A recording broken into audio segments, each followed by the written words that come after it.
Hey everyone, it's Ben from the STLEmpire podcast. Before we go ahead and get you guys tuned in, just want to say thank you guys so much for the recent support to the Instagram. So we're approaching 1,300 followers. Let's see if we can get there before the start of the regular season, as well as we appreciate all the subscribers on the YouTube channel.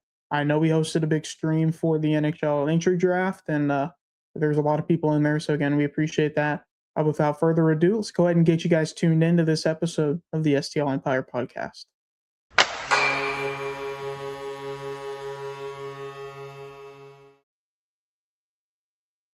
What is going on, people? It is Nikko here with Ben Gallen on the STLEmpire podcast. It has been a minute. We have not made an appearance since the draft. Shout out everyone who joined in on the live stream. Shout out. Yeah, it was really fun. I was in and out, but I wanted to take a real quick moment and shout out and give my heart and love to Ben Gallen. Oh. Ben, do you know why I'm giving you so much love? Why is that? 370 days ago. 370 days ago is when Ben Gallen joined the squad. Yeah. And decided to help me out. So July 2nd of 2025. July 1st we were talking about it. But July 2nd is officially when I posted us saying, hey, this is Ben. He's going to be joining helping me out. And since then, I believe we've grown the Instagram. I think like 600 plus followers. Maybe more, honest. I don't even remember. We've grown the Instagram a lot. I mean, we've hit multiple posts that have hit 50K plus views, bunch of interaction, bunch of engagement. We've been really good on posting. And we've changed, and shout out Ben, obviously, but a lot has changed, and now it's just been fun, even though I'm a busy fucking bee. Poor Ben. Yeah, We were supposed to do this podcast like 3 days ago. I'm sitting there. I'm like, bro, I'm so busy. I can't, It's all bro. I'm good, sorry. man. I'm Totally sorry. get But it. shout Totally out get to it. Ben. How does that make you feel? 1 full I year. feel, it's pretty crazy how fast things move, especially when you're having fun while doing it. Like covering the St. Louis Blues is such a blast. Like we don't do it on an absolute major scale by any means, but we do it for you guys. We absolutely love putting out that kind of content, and it just means a lot to me personally. Just being able to talk Blues with you, and um, more importantly, bring the people of St. Louis good hockey content and baseball content. I posted a baseball content thing today. Jordan Walker, home run number 21, as the Cardinals then lost that game and the game after. So we are 3-0 in the 5-game series against Milwaukee. But that's besides the point. Yeah, yeah, that's tough. The Cardinals, they were so promising after what was it, 18-1, 17-1 against the Cubs. That felt good, right? Oh man, I saw that. I was like, oh my god. I saw we were smoking a team, and then I saw it was the Cubs. I was like, holy bananas, this is great. Yeah. Yeah, I actually, Ben, this will be the first time you're hearing it. It's not for the greatest occasions, but it's always nice. I will be flying back home to St. Louis this Sunday Hey. for Well, you said I'm not on the best 3 vacation. days. Unfortunately, my papu passed away 4th of July. Oh, Got the call when I was at work. He was 92. Came in from Greece. He moved here. He came to the United States as an immigrant, and he found himself in St. Louis with a 6th grade level education, and he just worked. And I mean, if we had a lot more viewers, I wouldn't be surprised if a lot of people heard of the name Pete Sevis. We had a family restaurant for the longest time and a family cafeteria called Sevis's Pub and Grill. That was around when I was a little kid. If anybody was there, you could see me running around. But it was in South County, and yeah, so it'll be really nice to go spend time with family during this time. I mean, it's not absolutely. fun, but it's good to at least go back and just be with those people, kind of live. And I was trying to actually fly in. Because I work, so my family's flying in on Friday. and I was trying to go in on Saturday, like after, because I work from 9 to 6, so I got. But it's because I wanted to go to the Cardinals game on Sunday, but my dad was all like, "Dude, if you go to the game, like mom is gonna kill you." And I was like, "Ugh, okay, Mm, fine." man. Right, the Cardinals are in Well, town in Arizona next weekend, and I will be going the following there weekend. you go. There you Yeah. go. Get to see Nato. Get to see Nato in Yeah, Arizona. yeah, weird. I will wear my powdered blue Albert Pujols jersey. There you go. There you go. But enough about Cardinals baseball and unfortunate events, Nico. First, so sorry you had to go through that, but I'm glad you're Thank able to you, go spend Ben. time with family after all that. But It will be good. It will be good, but back on track. absolutely. Well, it's been a busy, busy, busy off season for the St. Louis Blues. A multitude of events have occurred that we haven't covered yet. So we'll just get right into it.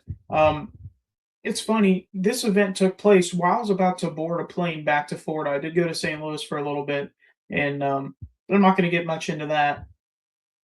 As I was about to board the plane, I get a notification on my phone that Jordan Cairo gets traded to the Washington Capitals. I think that caught everyone off guard out of all teams. Yeah, I mean, that was honestly a fun day. I mean, we know the Kyrie rumors have been around, um, and he was kind of getting to that weird age. I know it's weird to say weird age, but like the direction the Blues are going in, I mean, you have Holloway locked up, Robert locked up, Neighbors up and coming. I mean, he's there, but he's still up and coming, I would say. Dvorsky up and coming, Carbonell up and coming, Juracek up and coming, Lindstein up and coming, Mayu up and coming. They have a bunch of pieces that are up and coming that kind of hopefully be competitive in a few years' time. Led the way by Robert Thomas, and it just throughout time it really just didn't seem like Jordan Kyrou really had a place in the lineup. He had really good chemistry with Dylan Holloway that one season, with Braden Shen being the center. But I mean, after this last season from the Blues, it was Thomas Holloway Snuggerud that went on a tear, um and it's tough because Ben and I talk about this nearly every podcast episode. Is before Kyrie was traded, he just needs help. He needs help. He needs help. And in Washington, they are now front loaded, and he's getting the help. So I'm happy for him. Like truly happy. Yeah, yeah. I'm happy for Cairo. Gets a fresh start and uh, in a city that, well, is it considered a city or um I don't know. I think it's well, in DC though, ain't it? yeah, yeah, it's in DC. So, I mean, he gets to go to a new team that is full of youth and just good vibes. I think Cairo fits in there perfectly, whether it Agreed. be on the second or first line. Yeah. Currently on Puckpedia, they have Dylan Strome and Pierre-Luc Dubois as their centers. Not to mention, even if he does play third line, which they have him projected there, I don't think he stays there. But if he is, No way. I mean, he's centered by Boone Jenner. I mean, Boone Jenner is a great third line center. He's probably top five third line center. I know it's not anything to be like, oh my gosh, you're a I was top thinking third line about. center. Yeah, but if he were to play third line minutes, at least he's playing with a great one there. But just the speed that that team carries, like in the just the aggressiveness, like I said, the vibes in general. I think Kyrie fits their timeline perfectly, especially with Ovechkin likely retiring after this season. Yeah. They eventually get Alex Tuck. I mean, it's been a pretty busy offseason for the Capitals as well, but um, I hate to see Kyrie go in a fashion like this. Um, I think the fans underestimate what Kyrie meant to this team offensively. Defensively, we could talk about that in another time, but I don't think people really valued Kyrie's offense the way that I personally valued him, and I don't know about you, but potentially the way you personally valued him. Yeah. It's. I love Cairo. Don't get me wrong. There's times where it felt like a trade needed to be happen, and it just felt like the time in St. Louis was up. But I mean, there's a reason why he was probably one of the best jersey selling Blues players in the last few years. I know defensively it may have been a little hiccup, but uh, I mean, when you're a stud offensively, you're gonna have to sacrifice some defense. You're not anyone that's absolutely elite franchise changing, but you're still a phenomenal fucking player in the National Hockey League. So I loved Kyrou, man. It's yeah, it's tough, but I mean, you want to go ahead and talk about the return because that makes me honestly pretty pumped to move Jordan Kyrou. Yeah, absolutely. So the return, I'll go from what I think is the worst part of it to the best part. Um, I hate to say even that. I'll just go over the return because the return in general is just unreal. The Blues get, I think is it Michael Gastrin is, or It's something Gastrin. it's something Gastrin. Let me double check. Um, it is it is Milton Gastrin. Apologies, I And knew it started with an he was M. just loaned to the SHL, right? Like today or yesterday. Yeah, yeah. So Milton Gastrin, who was a former second round pick from 2025, 37th overall, so pretty high up in the second round. Um, Played well last year in Moto hockey, putting up 24 points in 39 games, which that's in hockey Allsvenskan. I don't know. He did pretty well in Where are the you getting your U20 stats from, Ben? Puckpedia. Oh, okay. Um, Just because you just said something you didn't know what you're talking about. oh yeah, no. Um, and then in the Sweden U20, he put up 4 points in 12 games. So I mean, look, it's not necessarily something that is like, oh my gosh, this is a make or break part of the deal. It's just more so a cherry on top, especially if he can be a you know solid middle of the forward core guy. I mean, third line, fourth line, even. I mean, the Blues can do almost anything with him. He's a Swedish prospect. The Blues have been developing them out the wazoo. Next, the Blues get the 16th overall pick, which we then decided to draft Maddox Dejanay from the QMJHL. Dejanay Spoilers! is You're a spoiling. phenomenal. Well, I was just gonna talk This about. guy's skipping the We'll list, talk guys. about. We have a pod Yeah, topics list right here, one through eight, and he's skipping. He's going draft right away. All right, let me just go I'm to the number sorry. I'm 8. So sorry. Jonathan Drouin. No. And then the last part of the return was a very interesting one, in it being Connor McMichael. Nico, can you tell us a little bit about McMichael? Yeah, had him in fantasy 2 seasons ago. He's kind of sick. Like he's a good hockey player. He's young. Something that I like that the Blues did for both what we're going to talk about later, a player we acquired, and this guy is they are both natural centers, but also have plenty of experience playing the wing. I feel like you can never have enough centers on a team. Centers are just such a hard piece to acquire, and Connor McMichael having plenty of NHL time, having a 50+ point season, he could easily pop 25, not easily, but he could pop 25 goals a season. Playing second line minutes, maybe even I would say his ceiling is probably 30 goals, maybe 60 something points. Um, but I'm really excited for McMichael. I think that's going to be a really huge pickup. Something we didn't add to the list, but he did file for arbitration. But I'm not actually too concerned about it. I think that I think he's really excited to come to St. Louis, and the way we built the roster right now, it's not surprising to me that people are these young guys that we're acquiring are kind of excited to come play because there is a path and there's a plan, and that's how you get guys to kind of hop on ship and keep moving forward. Absolutely, and there's a cool connection between a current Blue and Connor McMichael. Is that both McMichael and Robert Thomas were actually traded for each other back when they played in Really? juniors. Yeah, Really? yeah, so that's pretty cool. And McMichael has talked about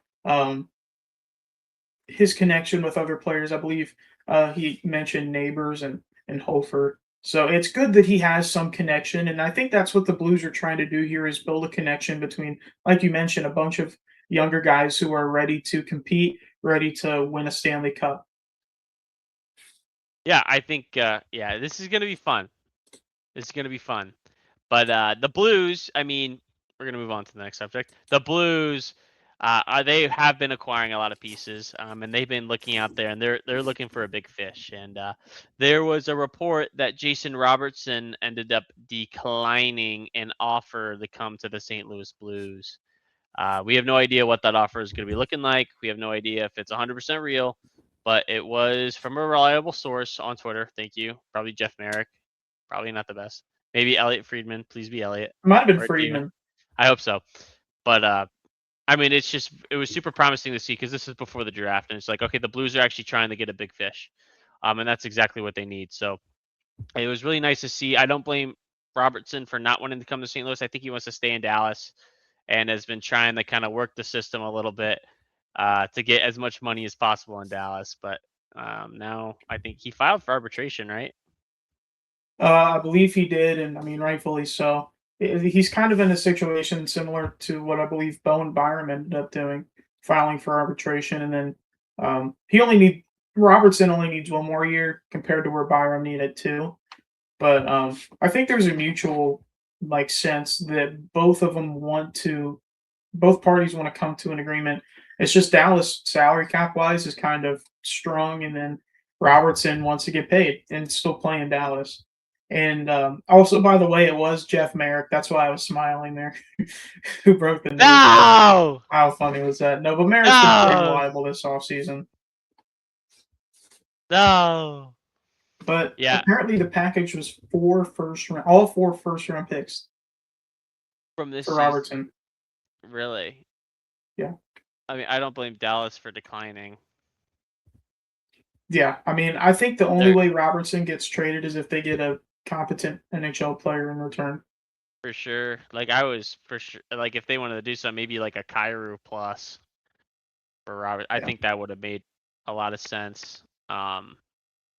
Just because it's their cup window is so open. Their cup window is so open, and it's just like when you have a fully healthy roster, like even including Jamie Benn, that little fucking rat, but Miro Heiskanen, Thomas Harley, Jake Ottinger, Tyler Sagan was gone for a while. Robertson, Rupe Hintz.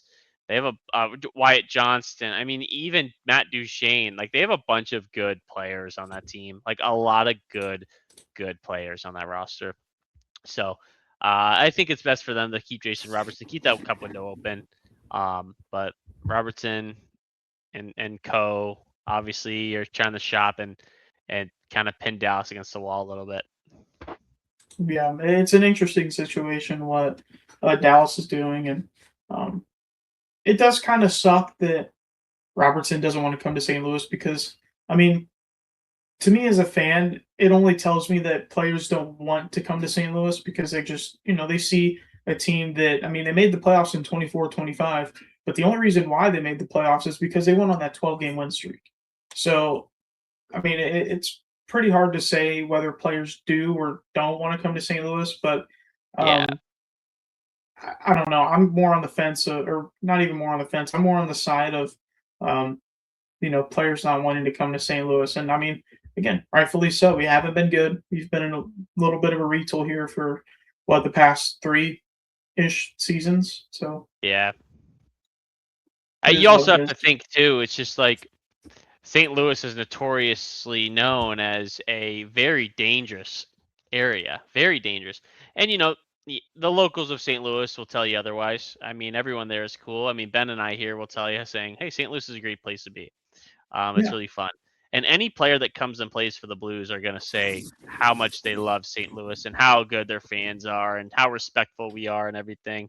Um, but yeah, again, it's just based off the situation. One, I mean, conditions. I mean, they're working on it, but it's still known to be one of the most dangerous areas in the country. And two, we are in this retool, and we're gonna have to try and get players to hop on the boat. I think it was Doug Armstrong and Steen said, because they talked about this topic.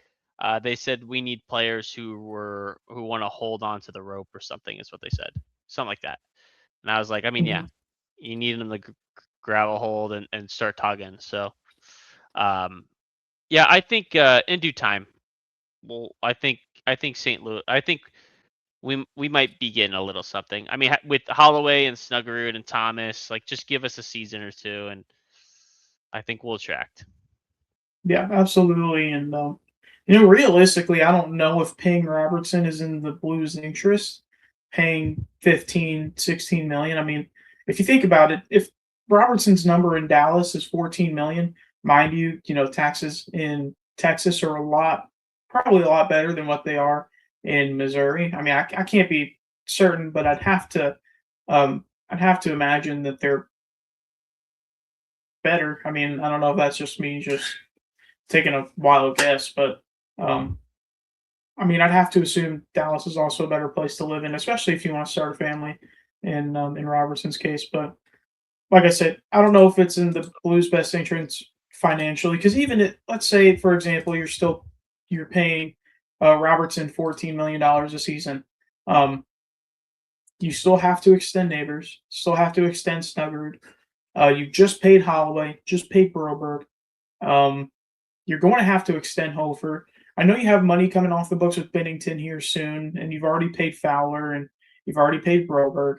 Um, and as we talked about, Connor McMichael, he's an RFA, so you still have to pay him too. So there's a lot of money that the Blues are going to have to put on the table for a lot of these up and coming guys, and especially once we see Carbonneau up in the NHL, and once we see Otto Stenberg full time, and Juracek, and etc. So it's Yeah, probably so it in the looks Blues' best like interest.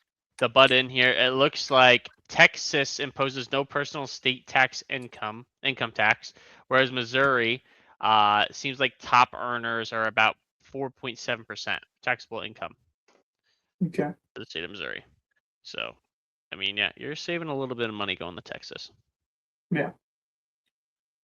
So, I mean, like I said, I don't know if it would have been really the Blues' best interest. It would have been great though.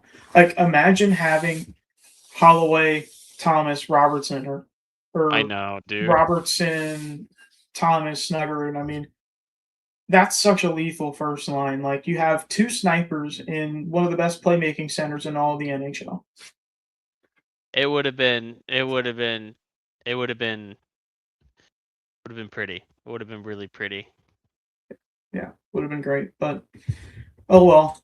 Next up, I know I kind of talked about it a little bit in the Kyrie return, but we got Oh. we had, and as Nikko mentioned in the beginning, the draft watch party. Thank you for all that showed up. It was an absolute blast. We only did the first round. I didn't do day two because I just wasn't home. Uh, but it was an absolute blast. I know Nico was working and he was able to hop in for a little bit, so shout out Nico on that. Um, Yay. but yeah, I guess let's talk about the Blues' first pick of the draft, 11th overall. There's a couple players that I personally thought that made sense. One of them being Ethan Belchetz, but we ended up going with center out of Boston University, Tynan Lawrence. Yeah, great motor on the kid. Great motor, great IQ. Just it's not like he's going to be a flashy superstar, but he's going to be his upside for sure is like a top end second line center in the National Hockey League. Someone who can, play both sides of the puck and be recognized for that.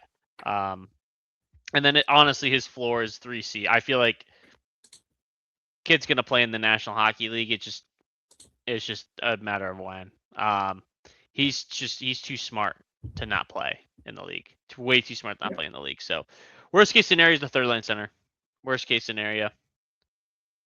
I think you're kind of banking on the floor with Tynan Lawrence just because the floor is so high that I mean, like you said, he's going to be in the NHL eventually. It's just a matter of when. He could be up in the next season, like after 26, 27. Like it's very possible with him. Just depends on how he produces in the NCAA. I think he's still going to Boston University. I don't think he's transferred by any means, but like you said, great motor, has very good IQ, very good offensive ability as far as passing and consistency passing. Um, very good on the PK and on the penalty or on the power play. Um, Seems like a well-rounded center. I mean, if that's what you're getting out of him, imagine a 1-2 combo in the next 2 to 3 seasons of Thomas Lawrence. You know what this draft move kind of like gives me an idea of? But David Krejci. yeah, and Krejci was very good too.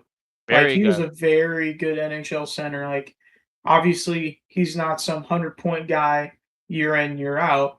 Yeah.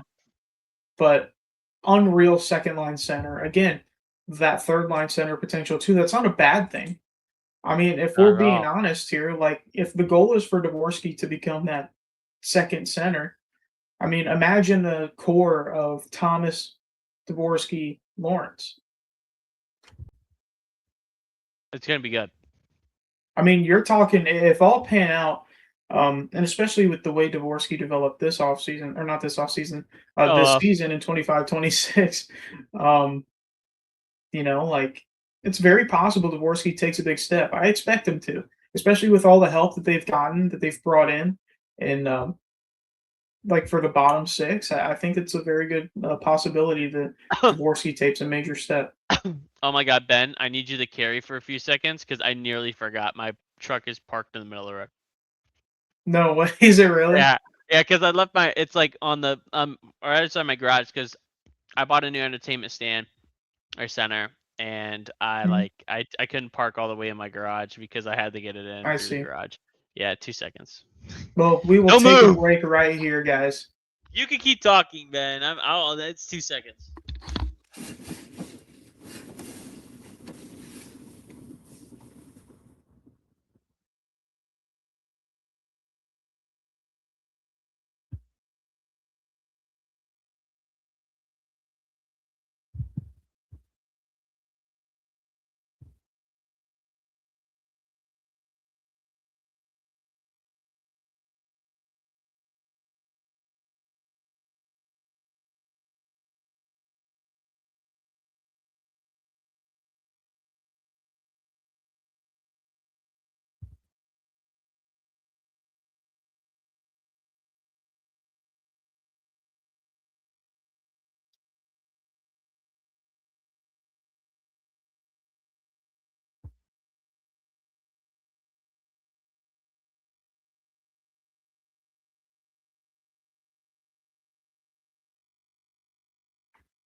Ben, what? Are you still talking to these pukes or what?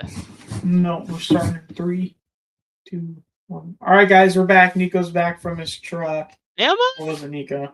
I? Am I? Am Yeah, I you're back back from from your that? truck now. Are you sure? Yeah, yeah. Did I Well, even since you're back, go? let's Or did Ben have to no. poop?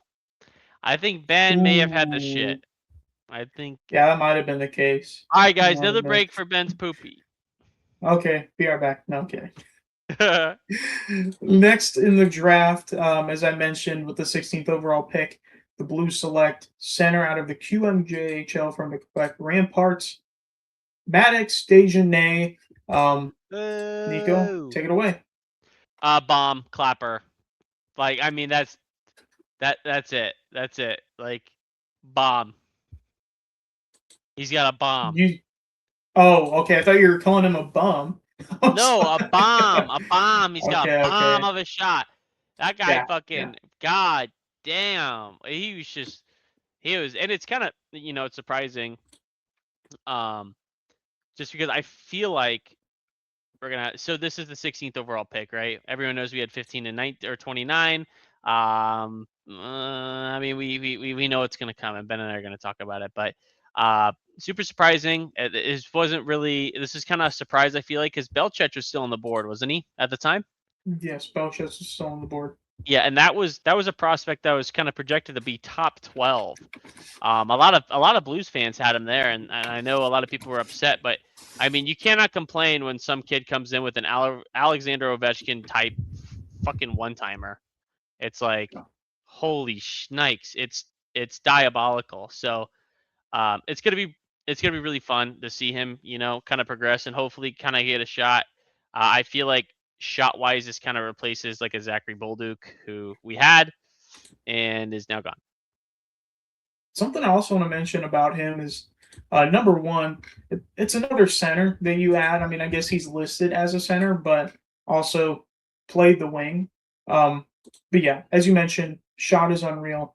Uh, but his size, though, 6'4", 198, that dude is a unit. Something that the Yeah, Blues, I holy think, sneakies. clearly lack at the NHL level with size. And they have added to that. Again, we'll talk about that later in this episode. Um, but I really do like this as far as the 16th overall. Um, not necessarily the greatest defensively, and that's okay. Um, that's what development is for. And if he is this talented offensively at the age of 18, I mean, I just can't imagine, 2, 3 years down the road, his offensive ability at the AHL or NHL. I mean, with his Yeah, shot, and we saw with his QMJHL buddy, um, Justin Carbonell, that your shot really does play effect in how close you are to the NHL. it does. It really does. And this kid's got it. This kid's it's a cannon. It's actually so impressive. It's Yeah. sick. I'm pumped. I'm pumped, Ben. Ben, can we talk about something else now? Can we talk about the big move? Let's talk about probably I mean, arguably the biggest move of the offseason. I don't really, there's another one that is pretty big, but For the Blues. Biggest for the Blues. yeah. For the Blues. But Mason McTavish is the St. Louis Blue. If you saw my Yeah. reaction live, it wasn't good. It's changed since then. Just letting everyone know. Yay. Yeah. I thought McTavish was really slow, but then kind of seeing how the roster was panned out, I just feel like depth wise for skill and scoring, it just got a lot deeper. And now we have some actual real NHL talent that has a bunch of like really high ceilings. And it actually makes me excited. Like with the additions of McTavish and McMichael, I think you know it. We could do some damage. The thing pretty much. Excuse me. Like we replaced Justin Falk and Braden Shen with McMichael, and I mean, okay, let's say Braden Shen and Jordan Kyrou with McMichael and McTavish, which McTavish is like a huge W for Braden Shen, like big upgrade, and then you have Jordan Kyrou, which is a downgrade for kind of McMichael, but you have more space, like a lot more cap space, and you move money around, and you're making everything work because it's everything right now is just pointed towards the future, and it's gonna be fun, and I love it. It makes me happy. It makes me want to go over, fly to Florida, and kiss Ben. Well, let's get that plane rearranged, huh? Let's get it arranged. Oh! No. Wow. But yeah, I think you're 100% right. Hit the nail on the head there with adding a guy like McTavish. Like he tended to be a center and in Anaheim, and with the addition of Joe Quenville over there, um, I think he just fell a little off. Like I think there's a growing sense that Quenville, well, not a growing sense, but a knowledge of Quenville being a bit of a stickler when it comes to being a head coach. And not saying Jim Montgomery can't uh, be the same, but I think he's more of a development kind of coach, as well as like do the fundamentals. His whole game is being fundamental. And I think adding a guy like McTavish, someone who has kind of had time to grow in the NHL, um, Yeah. can really benefit from a guy like Jim Montgomery, as well as Greg Cronin. I think it was his head coach or assistant coach during his time in Anaheim, where he had his best season. Um, so I'm really excited about adding a guy like McTavish. You mentioned Jordan Kyrou's contract going out. You added in McTavish, so the Blues gained roughly like 1.5, $1.8 million from that transaction. Um, just because of McTavish's contract running through 2031 and it being a $7 million cap hit for the Blues. I think also that's phenomenal. The Blues have gotten some really, really nice contracts, especially with Holloway, Thomas, um, Broberg. Like, there's some pretty good contracts Yeah. on there as well as now McTavish. So, Especially what's um, going on in the National Hockey League right now. You're telling me Leo Carlson has $18 million confirmed? Yeah, I Like would be that's pretty pissed if ridiculous. I'm Kirill Kaprizov. I mean, I would be pissed if I were fucking Pat Verbeek sitting there like, oh my god. Pat versus sleep. Yeah, he is sleeping. He is actually sleeping. It's just because like what he's doing right now with the Ducks is just a clusterfuck. It Just is one kind big of a cluster. tricky situation for him because I mean, you're still paying Chris Kreider. You have Alex Killorn, like guys that are dead cap, as well as like you now have to pay Seneca in a year. You now have to pay Cutter Gauthier. You now have to pay Pavel Mintyukov, which they just did 5 by like 7 something. They traded Olin Zellweger. They Who got traded less away, money? yeah, they 3 by traded away John 3.1, Carlson's free agency rights. Like, which is a good move. yeah, they ended up getting a sixth and some prospect or whatever. Um, I mean, they still have Lacombe, still have Hellison. Goaltending situation is fine. Um, but yeah, it's an odd situation where the Ducks are in. Like, Gauthier still needs to be paid. He wants roughly like 11, $12 million. They still have Vetrano, Killorn, Kreider on a contract, which that's roughly like almost $20 million alone. They extended AJ Greer, who's a third liner, for 4.25 million. Mikael Granlund, who they just signed last offseason for 7 million. They're in a bit of a cap situation, and yeah, it's not really looking good for them. It's not. It really is not. And they screwed themselves with Leo Carlson. They really they're not doing good. And moving Zellweger and signing Minto Kuov, I feel like it's just silly, man. It's really silly. It's really silly. A team who I'm kind of interested in, like really interested in, is the Sharks. I know we're going off track here, but I mean, you bring in Truba and Nurse as your saviors, Yeah, that's like but like $17 million right there. it is 17 million. But the thing that I'm just curious with is like these are a big upgrade over anything that the Sharks had. Anything. Like the Sharks didn't have Nick Leddy was the only Sharks defenseman I could name that had NHL experience. So now they're getting a little bit, which is good. So hopefully Yeah. they could kind of build upon that and get it moving and have a good time, and then give Ben a bunch of money. Okay, and then so yeah, I mean, like we mentioned, McTavish for 15 and 19, which the 15th overall pick ended up being Nikita Klepov, which it was rumored the only reason why the Ducks made the trade then and there is because Klepov was still available at 15, and obviously the Blues have that pick, so um, pretty much, um, pretty much like you know that's Pretty much what it was. GG's, So bro, is what Ben is saying. yeah, yeah, pretty much. So, um, next up, I mean, we could talk about the third and fifth round picks, whatever. But if I'm not going to fool you guys, I don't really know much about them. Um, so, I mean, unless you want to talk about them, Nico. Dude, you think I know that? Let's be honest, bro. That's fair. That's fair. All right, next up on the list, Hmm. Alex Steen is taking over for Doug Armstrong. So Doug Yeah. Armstrong, for those who didn't know, was the longest tenured NHL GM for a single team in all of hockey at that point. Not all time, but just in the current day. And Steen now takes over the helm. Um, I think it was pretty clear that Doug and Steen have worked pretty close together, so much so that Doug is now overseeing Steen. Steen is still calling the shots, making the moves, but Doug is just more so overseeing things, making sure Steen is on the right track to help the Blues for the future. Nico, are you excited about Steen? Obviously, I'm excited. He's if you kind of look at some of the guys and what they're saying, he actually has like so much knowledge of the game, like a lot of knowledge of the game, and that's going to be huge.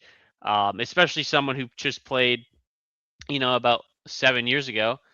What happened 7 years ago when he played? I think the Blues won the Stanley Cup. They won the Stanley Cup. They won the They Stanley won the Cup. Stanley Cup.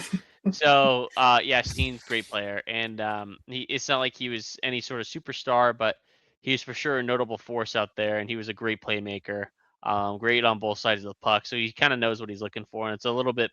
I mean, I know what it was when he was in his prime was a completely different game, but it's still modern hockey. So I think he has an advantage there and kind of what he sees and what to do. So I'm excited. I'm excited for Steiner. I think it's gonna be good. Rip Doug. Doug found dead. Rip. He's still with the Blues organization. He's still there. Yeah, buried under Enterprise Center. That's what he's doing, bro. I Sorry. wonder if they built a statue for him. Do you think they did? For Doug? I mean, he's the only GM in Blues history to win a cup. The only additional statue I would do, I think you got to stick with players, and I think you do Alex. Whoa. I think, Not dude, Benner? honestly, Petro stuck with it. Petro stuck Kind with of. it. He did Oh, really. I mean, no, like for a long time, he stuck with this team for a long, long, long time. He was with them when they were bad, and then he was with them when they were decent. Then he was with them when they were good, and then the Blues were weird, and then they win a cup, and then he stuck around for another season, and then it's just like we didn't want to pay him. Rightfully so. Look where we're at now. Actually, both sides didn't work out, so whatever. But um, it's like, yeah, I think Alex Pietrangelo is the one, and That'd be you a have cool to do, statue for him lifting the cup. yeah, you have to do the next statue has to be Alex, and he's the first captain in Blues history to win the Stanley Cup.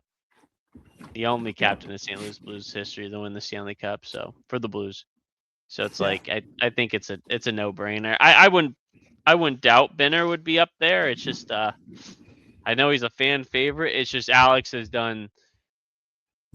plays for so long. He's done so much. Yeah. That's And I valid. love him. That's I valid. love you. I love you, Alex.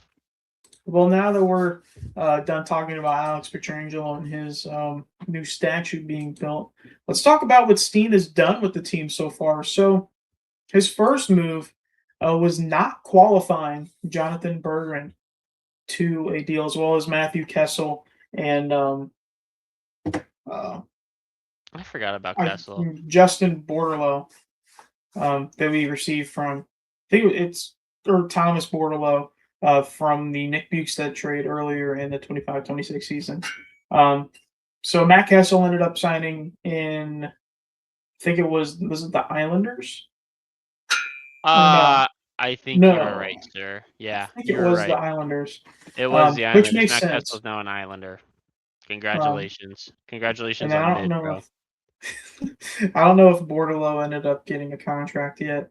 But with that being said, the Blues ended up bringing Berggren back on a 1-year deal worth $2 million.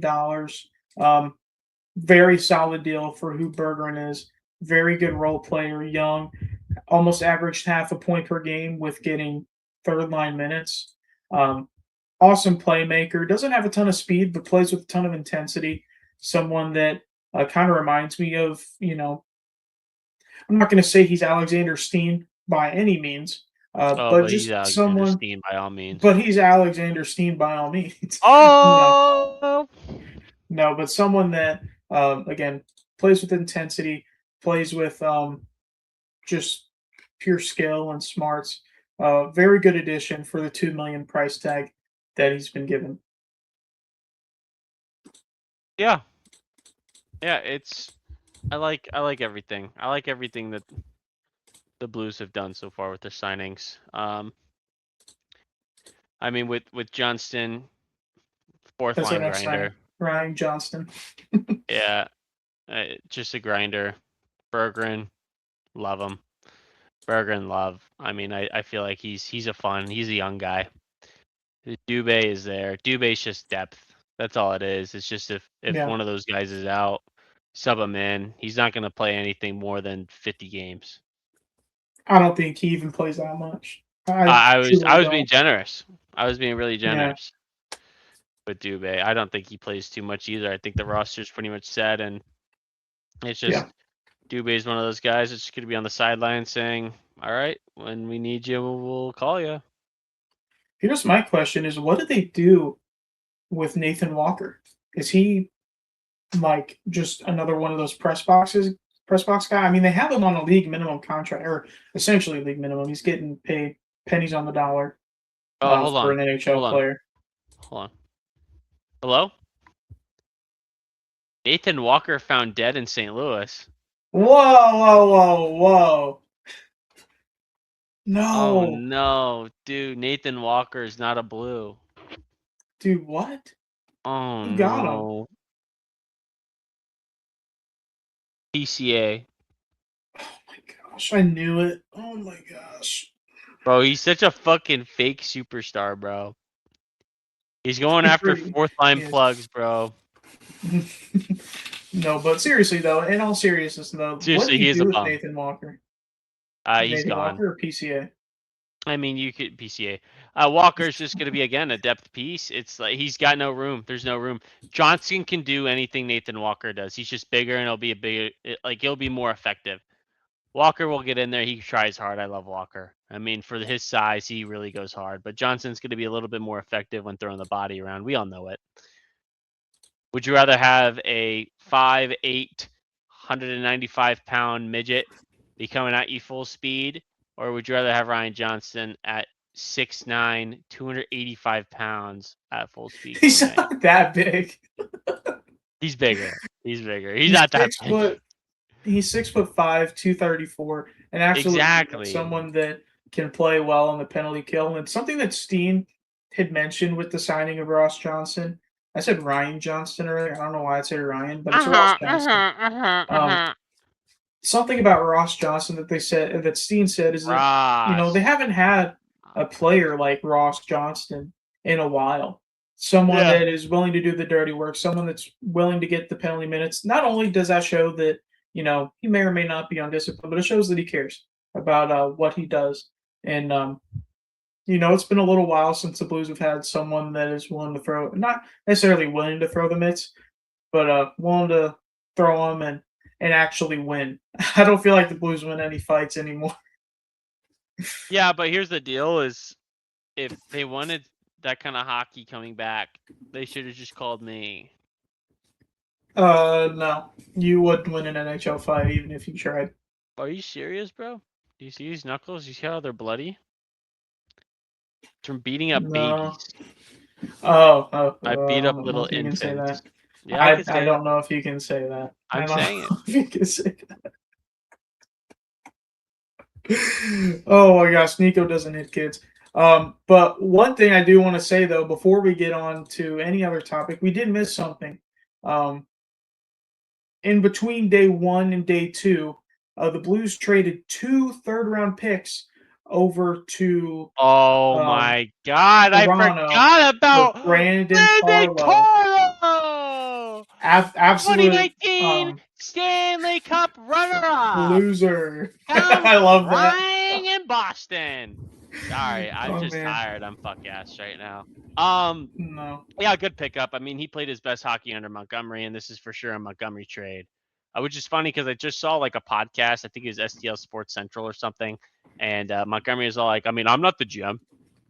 I don't get to say." And then they say for a minute, I was like, "Come on, dude. We all know. Come on, come on." You went up to Steiner. You said, "Hey, here's a 20." You said, "Hey, this guy right here." Glad they made it work. If you think about it, Toronto traded for Brandon Carlo for like a haul. Like they sent a haul. What was it? A first round pick. and That was nearly that. The Brandon Carlo trade nearly was Boston's first. Like that. Fuck, I keep burping. God damn it. But like, if Toronto didn't win the draft lottery and they ended up getting jumped, that was Boston's first round pick. Just need to remind everyone out there that yeah. because of Brandon Carlo, the Leafs won the draft lottery. Because Thanks, they're Brandon sitting there and Carlo. they're like, no, this isn't gonna happen. And yeah, they also traded Easton Cohen over as well. It's just a No, silly Fraser Minton. It was Fraser Fraser Minton. Mittens. Fraser Mittens. I'm sorry. But still, it's just like, man, and then you send them for 2/3. We're talking about terrible asset management. It is a new GM, so like I get it. It's just like, okay, let's just cut our losses and move on. Yeah, and I think this brings something to the Blues that they don't really have, minus Colton Parayko, but someone that is willing to play good defensive hockey, someone that is willing to back up, the offensive defenseman. I feel like the Blues for the last season or two have been built around offensive defensemen. Broberg is kind of in the middle. I feel like he's a solid two-way defenseman, someone that could definitely join in on the rush and create plays, but someone that could Absolutely. definitely be seen as someone that stays back and defends the plays. Mayu, I don't think we really need to discuss much there. He played a lot better down the stretch, but there's still a lot of growing there. Fowler, he's okay. I mean, defensively, not necessarily my go-to guy, but great on the power play, great offensively there. Parayko, one of the best defensive defensemen in all of the National Hockey League. Even in a Ooh, down season, he's still one of the best. ooh, Is that a hot take? ooh. One of the best. Ooh. Dokes, what do you think about that, bub? His evaluated defense, and this is on hockeystats.com, JFresh card. His evaluated defense is a 94 percentile. And that's on an off season, on a season where he didn't produce. Ooh. Hey, Dokes, what do you have to say for that? Fuck Jay Fresh, I'll jump his ass. You heard I it here don't think first, it's folks. out of all the defensive defensemen or what we would consider defensive defensemen. I think he is one of the best in the NHL.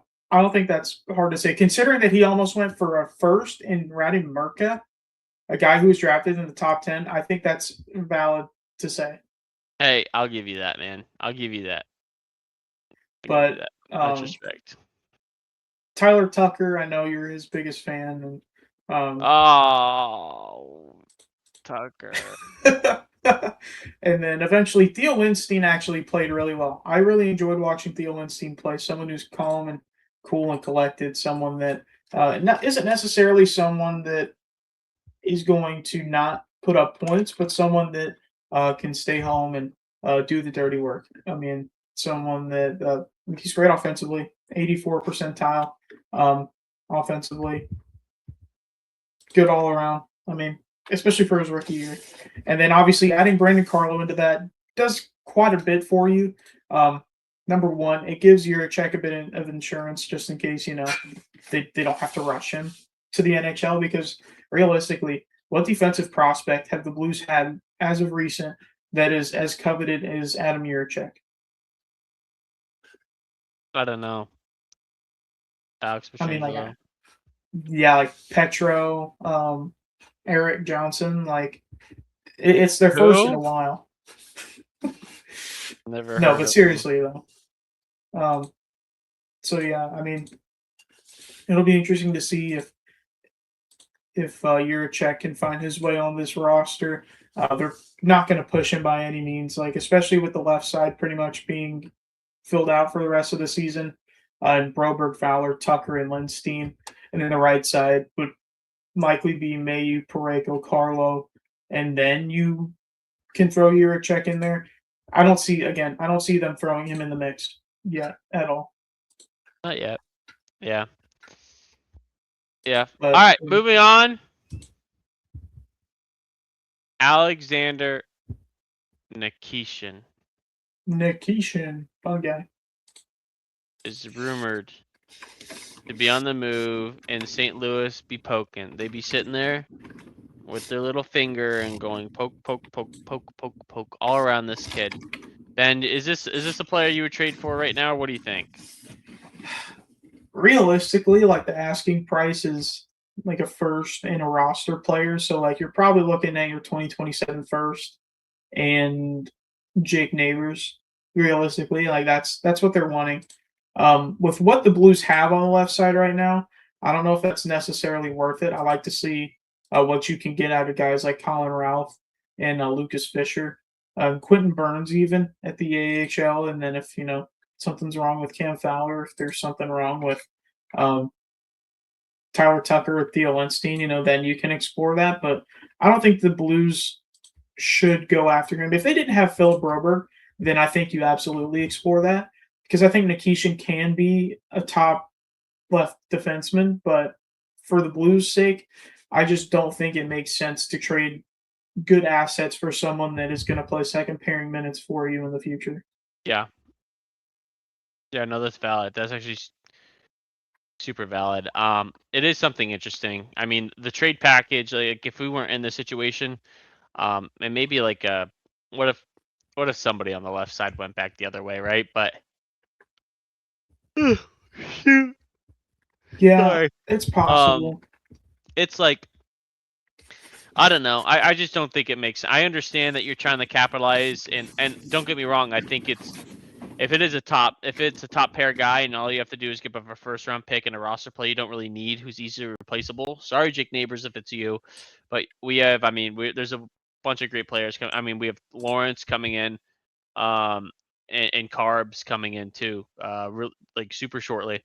Not to mention, I mean, maybe one of these guys that are playing in the A currently, Otto Stenberg can come up and play too. We saw him get some NHL time. It's just like I would say it based off our opportunity. If you're looking at the ceiling and if you think it's worth it, I think you pull the trigger. I think you do. It's just because imagine somebody else in your division pulls a trigger and he ends up being the next Kale McCarr, right? It's just like, do you want to miss out on this? Is he really all he is up to be? You know, and that's where pro scouting has to do their research and take a peek and say, okay, yeah, this kid's legit, or say, no, this kid's a bum. Steiner, what are you doing? You're trying to trade for this bum ass bum.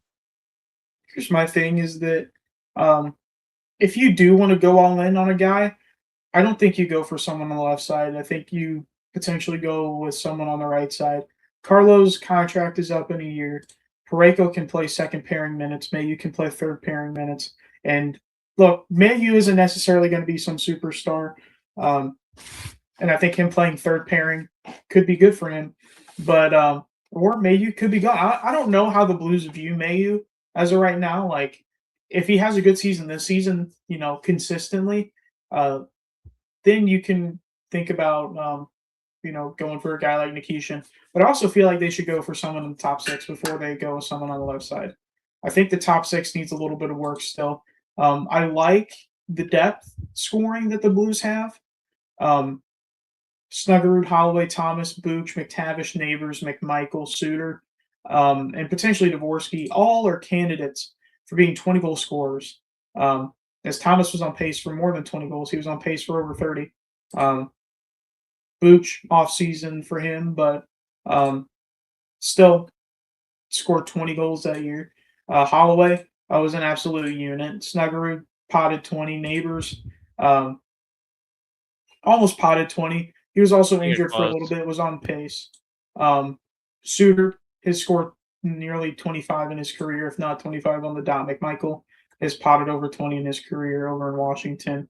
McTavish, same situation there. So there's a lot of depth scoring. But when I look at this team, besides Snuggerud, I don't really see, and maybe Holloway, I don't really see a guy that can produce the 30, 40 goal scoring like you have with Jordan Cairo. Like, I don't know if they're just banking on everyone scoring goals, like you get a goal, you get a goal, you get a goal, and just banking on 20 goal scorers and depth scoring in general, or if they're expecting one of these guys to take a huge jump, or if they're expecting let's wait on Carbonell, he's our future goal scorer. Let's wait on Maddox Dejanay, he's our future goal scorer. I wouldn't wait. I mean, Carbs is almost there. He's almost there. I want him to play. You think? How many games do you think he gets this season? Um, I would You be think they shocked give if him he gets 9? more than 10. I mean, if he gets more than 10, it's a year off his contract, right? Yeah, that's true. I would be shocked if he gets a lot of playing time. I think it would have to include major injuries for the Blues, which obviously, knock on wood, Can we always don't happen. want. Yeah. Right, exactly. You never know. But that's the point of having the depth, though, that the Blues have with Dubé, with Finley, with Walker, with Johnston, and even Carbonneau, too, and Stenberg, Zach Dean, Kaskamaki, Pekarchik, Peterson. Like, there's a lot of guys that you can throw in at the NHL level that you don't have to risk the potential development with Carbonneau or rush any sort of development with Juricek. No, very true. Very true, and I respect that.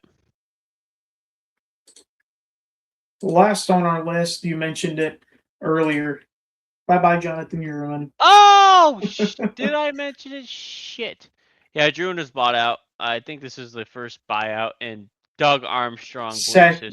Okay. There you go. There you go. Yeah. Nico texted me, is like, I dude, this is I the I first fixed it. buyout in Blues I history. I fixed it, motherfucker. I fixed it. All Uh, right.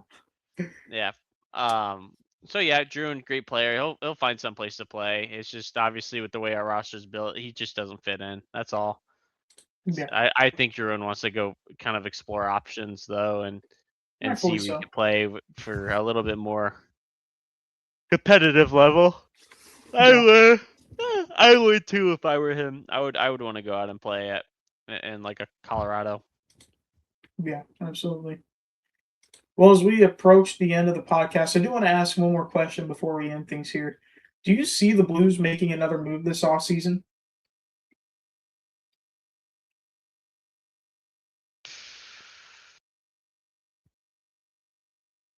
No, No. nothing significant. I think they got what they got, and I think they're gonna. I think they're in a position to where they can wait, unless there was a really really really big fish that they really are convinced. I mean, Nikishin is the only other big fish I could possibly think of.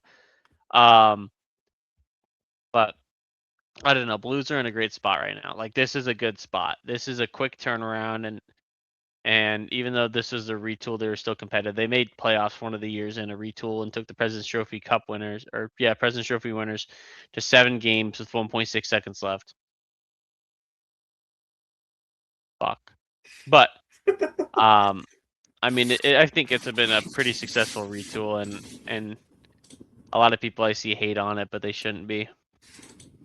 Yeah, absolutely. I think you're totally correct as far as the Blues potentially making another move. Like, I don't know, if they do make a move, like you had mentioned, I don't think it's anything significant.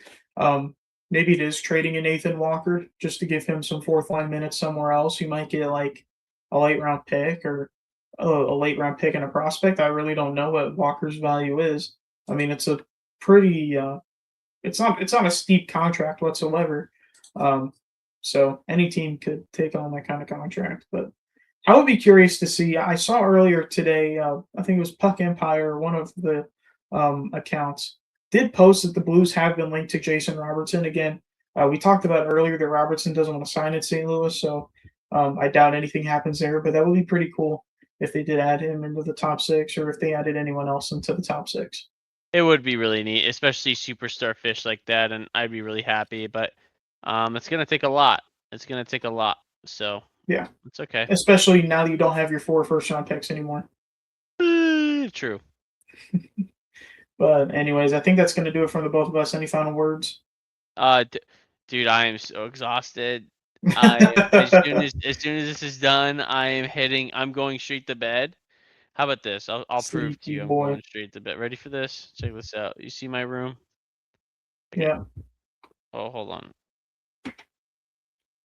Lights are off. Whoa, that means you're going to bed. I'm telling you, I'm out. I'm so out. Well, that's it. Finally, Ben and I love Ben. I love you, Ben. I love you too, Nico. Mwah, mwah. I'm not doing that. That's kind of weird. All right. But anyways, Fuck guys, we you. appreciate you guys watching, and yeah, let us know in the comments what kind of content you guys want to see. Um, just let us know what you want us to do. I mean, not anything crazy, of course. If we're up to Nico, I don't know what we would do, but